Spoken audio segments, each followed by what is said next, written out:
Welcome to GKGS with Manish sir. आज 18 सितंबर 2022 है और आज के जितने भी महत्वपूर्ण करंट अफेयर होंगे वो हम इस वीडियो में डिस्कस करेंगे। तो आइए शुरू करते हैं आज का पहला प्रश्न। आज का पहला प्रश्न है, विश्व रोग सुरक्षा दिवस कब मनाया जाता है? तो विश्व रोग सुरक्षा दिवस मनाया जाता है 17 सितंबर को। कब मनाया जाता है? तो 17 सितंबर को विश्व रोग सुरक्षा दिवस मनाया जाता है। अब इस महीने में और कौन कौन से महत्वपूर्ण दिवस मनाए गए? तो विश्व नारियल दिवस 2 सितंबर, अंतर्राष्ट्रीय चैरिटी दिवस 5 सितंबर, राष्ट्रीय शिक्षक दिवस 5 सितंबर। थीम था leading in crisis reimagining the future. ठीक है। नीले आसमान के लिए अंतर्राष्ट्रीय स्वच्छ वायु दिवस 7 सितंबर, अंतर्राष्ट्रीय साक्षरता दिवस 8 सितंबर को मनाया गया। 2022 का थीम था ट्रांसफॉर्मिंग लिटरेसी लर्निंग सस्पेंस। ठीक है। शिक्षा को हमले से बचाने के लिए अंतर्राष्ट्रीय दिवस 9 सितंबर, विश्व आत्महत्या रोकथाम दिवस 10 सितंबर, राष्ट्रीय वन शहीद दिवस 11 सितंबर को मनाया गया। आगे आपका है हिंदी दिवस 14 सितंबर को मनाया गया। विश्व हिंदी दिवस 10 जनवरी को मनाया गया। कब मनाया गया? तो विश्व हिंदी दिवस 10 जनवरी को मनाया गया और हिंदी दिवस मनाया गया 14 सितंबर को।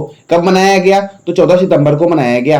अब आगे आपका है विश्व लिम्फोमा जागरूकता दिवस 15 सितंबर, अंतर्राष्ट्रीय लोकतंत्र दिवस 15 सितंबर, अभियंता दिवस 15 सितंबर। यानी कि 15 सितंबर को 3 महत्वपूर्ण दिवस मनाए गए। विश्व लिम्फोमा जागरूकता दिवस 15 सितंबर, अंतर्राष्ट्रीय लोकतंत्र दिवस 15 सितंबर, अभियंता दिवस 15 सितंबर। और 16 सितंबर को मनाया गया विश्व ओजोन दिवस। और 17 सितंबर को क्या मनाया गया? तो विश्व रोग सुरक्षा दिवस मनाया गया 17 सितंबर को। ठीक है। अब अगला प्रश्न आपका है, कौन सा देश फीफा अंडर 17 महिला विश्व कप 2022 की मेजबानी करेगा? तो महिला विश्व कप 2022 की मेजबानी कौन करेगा? तो भारत करेगा। कौन करेगा? भारत। अब देखो, फीफा जो आपका है वो फुटबॉल की सर्वोच्च संस्था है फीफा। सबसे पहले ये जानते हैं कि फुटबॉल का जन्म कहां हुआ था? तो इंग्लैंड में हुआ था फुटबॉल का जन्म। फीफा का फुल फॉर्म क्या है? Federation international D football association. क्या है? तो federation international D football association FIFA का फुल फॉर्म है।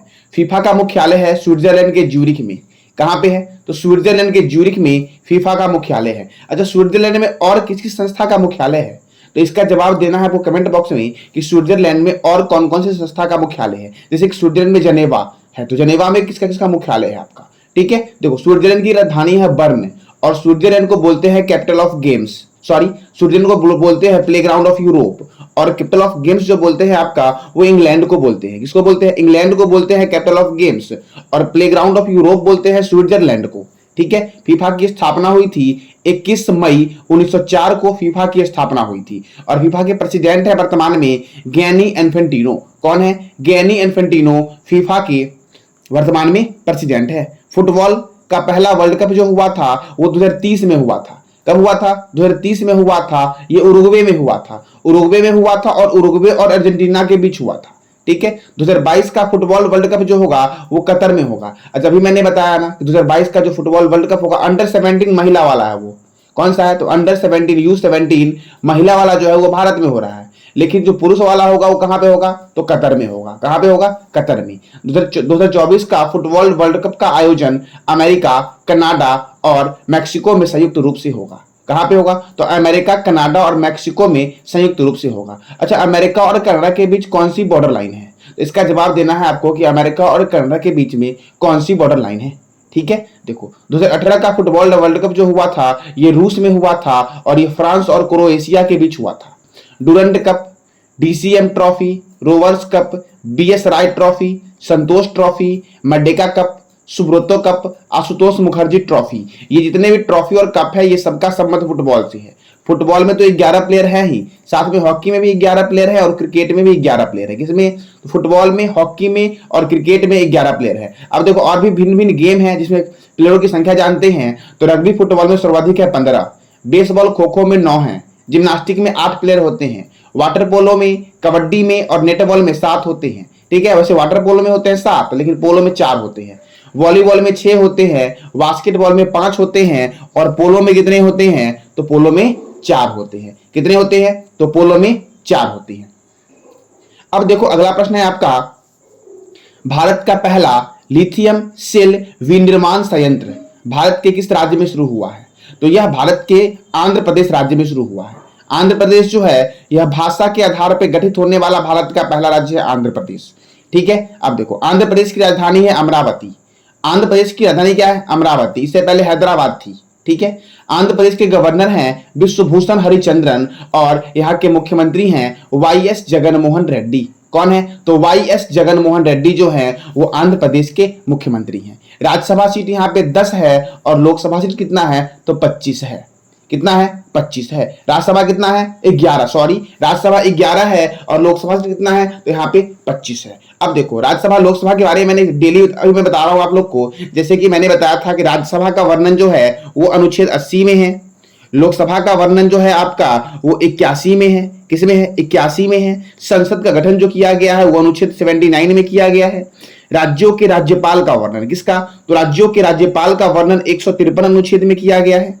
ठीक है, राज्य की कार्यपालिका शक्ति राज्यपाल में निहित होती है 154 अनुच्छेद के तहत, और राज्यपाल की नियुक्ति राष्ट्रपति करता है 155 अनुच्छेद के तहत। किसके तहत? तो 155 अनुच्छेद के तहत राज्यपाल की नियुक्ति राष्ट्रपति करता है। ठीक है, अब अगला प्रश्न अगला है आपका, श्री वेंकटेश्वर राष्ट्रीय उद्यान आंध्र प्रदेश में है। कहां पे है? तो श्री वेंकटेश्वर राष्ट्रीय उद्यान जो है आपका वो आंध्र प्रदेश में है। पुलिकट लेक वन्यजीव अभयारण्य आंध्र प्रदेश में है। ठीक है, नागार्जुन श्रीशैल्म वन्यजीव अभयारण्य जो है यह क्षेत्रफल की दृष्टि से भारत का सबसे बड़ा बाघ रिजर्व है और यह आंध्र प्रदेश में है। पापीकोटा नेशनल पार्क आंध्र प्रदेश में है। आंध्र प्रदेश फलों के उत्पादन में टॉप पे है। अच्छा, सब्जी के उत्पादन में टॉप पे कौन है? मैं डेली बता रहा हूं, आज आपको बताना है कि सब्जी के उत्पादन में कौन प्रथम राज्य है। ठीक है, फल के उत्पादन में कौन है? आंध्र प्रदेश। भ्रष्ट अधिकारियों की रिपोर्ट करने के लिए आंध्र प्रदेश ने एक ऐप बनाया जिसका नाम है ACB 14400। क्या नाम है? ACB 14400। ठीक है, अब देखो Indian space research organisation ISRO, क्या? तो ISRO Indian space research organisation ने देश के सबसे छोटे रॉकेट का जो लॉन्च किया आपका वो आंध्र प्रदेश से ही लॉन्च किया। आंध्र प्रदेश में श्रीहरिकोटा से लॉन्च किया। कहां से लॉन्च किया? श्रीहरिकोटा से लॉन्च किया। अब इसरो, ठीक है, तो इसरो की स्थापना कब हुई थी और इसरो के चेयरमैन कौन है ये बताना आपको है कि इसरो की स्थापना कब हुई थी और इसरो के चेयरमैन है कौन। ठीक है, अब देखो आगे आपका है औद्योगिक निवेश आकर्षित करने वाले राज्यों की सूची में यह पहले स्थान पे आया है। कौन? तो आंध्र प्रदेश पहले स्थान पर आया है। अब अगला प्रश्न आपका है, नाम्बिया की राजधानी है विंडलोक। तो विंडलोक से 8 चीते भारत लाकर किस राज्य के कूनो नेशनल पार्क में रखे जाएंगे? तो नाम्बिया से 8 चीते लाए जाएंगे और ये किस राज्य के नेशनल पार्क में, किस राज्य के कूनो नेशनल पार्क में रखे जाएंगे? तो मध्य प्रदेश के कूनो नेशनल पार्क में रखे जाएंगे। कहां के? तो मध्य प्रदेश के कूनो नेशनल पार्क में रखे जाएंगे। मध्य प्रदेश में सबसे अधिक राष्ट्रीय उद्यान है 11। कितना है? तो मध्य प्रदेश में सर्वाधिक राष्ट्रीय उद्यान 11 है और मध्य प्रदेश में सर्वाधिक जंगल भी है आपका मध्य प्रदेश में। ठीक है, अब देखो यह चीते, देखो भारत में 70 साल बाद चीते की वापसी होगी, यानी कि भारत में करीबन 70 साल पहले जो आपका है वो चीता जो है वो विलुप्त हो गया था।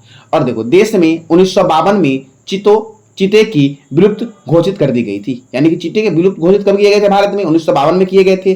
अंतिम चीते की जो मौत हुई थी वो 1947 में हुई थी। कब हुई थी? 1947 में हुई थी और छत्तीसगढ़ के कोरिया जिले में हुई थी। कहां हुई थी? तो छत्तीसगढ़ के कोरिया जिले में अंतिम चीते की मौत हुई थी। अब जो यह चीता नाम्बिया से लाया जा रहा है तो विशेष मालवाहक विमान से लाया जा रहा है जो विशेष रूप से बोइंग 747 को तैयार करके बनाया गया है और इस विमान में चीते का मुंह प्रिंट किया गया है।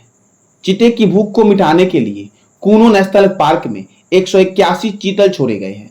कौन क्या छोड़े गए? 181 चीतल छोड़े गए हैं, क्योंकि चीते का जो पसंदीदा भोजन है वो चीतल ही है। और ये चीतल छोड़े गए हैं वो चीतल कहां से लाके छोड़े गए हैं? तो नरसिंहगढ़ स्थित चिरोखो अभ्यारण्य से लाए गए हैं। कहां से? तो नरसिंहगढ़ स्थित चिरोखो अभ्यारण्य से ला करके कूनो नेशनल पार्क में 181 चीते छोड़े गए हैं। तो यहां से यह भी क्वेश्चन बनता है करंट अफेयर के अकॉर्डिंग इंपॉर्टेंट कि चिरोखो अभ्यारण्य किस राज्य में है, या फिर आपका ये पूछ देगा कि कूनो नेशनल पार्क किस राज्य में है। देखो डायनासोर नेशनल पार्क भी आपका मध्य प्रदेश में है। कहां पे है? मध्य प्रदेश में। देखो मध्य प्रदेश की राजधानी है भोपाल और भोपाल में है भोजताल झील। मध्य प्रदेश के गवर्नर है मंगू भाई छगन भाई पटेल और मध्य प्रदेश के मुख्यमंत्री हैं शिवराज सिंह चौहान। यहाँ पे राज्यसभा 11 है और लोकसभा 29 है।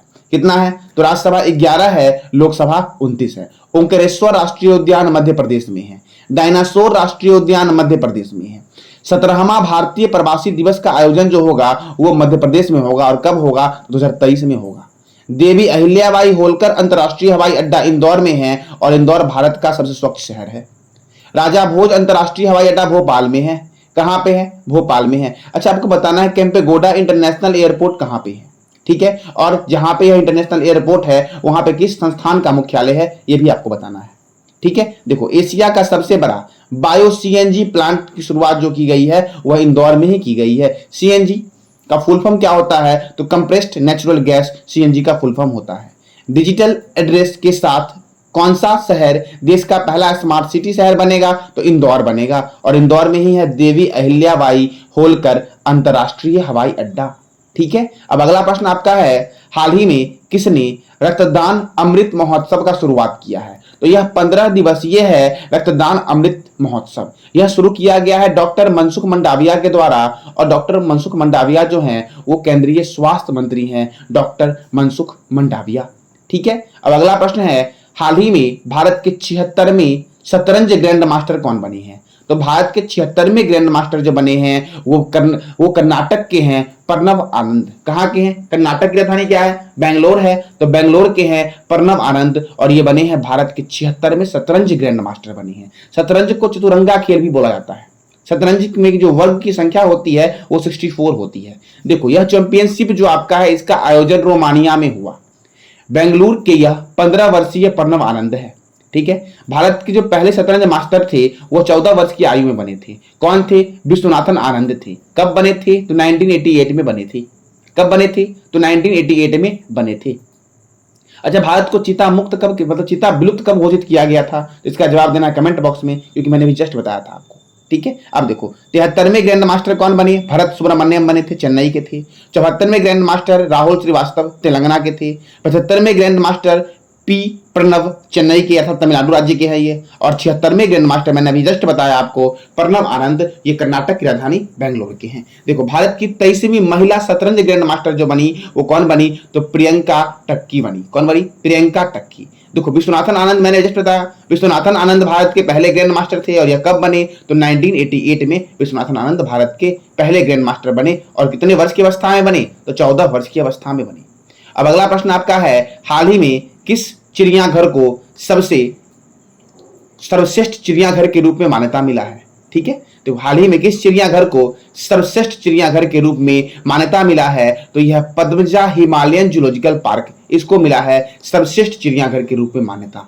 कौन सा? तो पद्मजा हिमालयन जूलॉजिकल गार्डन जो आपका है इसी को दिया गया है। अब देखो, संजय गांधी जैविक उद्यान कहां पे है? तो ये पटना में है। जूलॉजिकल गार्डन कहां पे है? कोलकाता में है। शहीद अशफाक उल्लाह प्राणी उद्यान कहां पे है? तो ये उत्तर प्रदेश में है। कहां पे है? उत्तर प्रदेश में है। और पद्मजा हिमालयन जूलॉजिकल पार्क कहां पे है? तो यह दार्जिलिंग में है। हिमालय की रानी के नाम से जानते हैं दार्जिलिंग को, और ये वहीं पे है। तो देखो, यह चिड़ियाघर पश्चिम बंगाल का एक शहर है दार्जिलिंग, वहां पे 67.56 एकड़ में फैला हुआ है।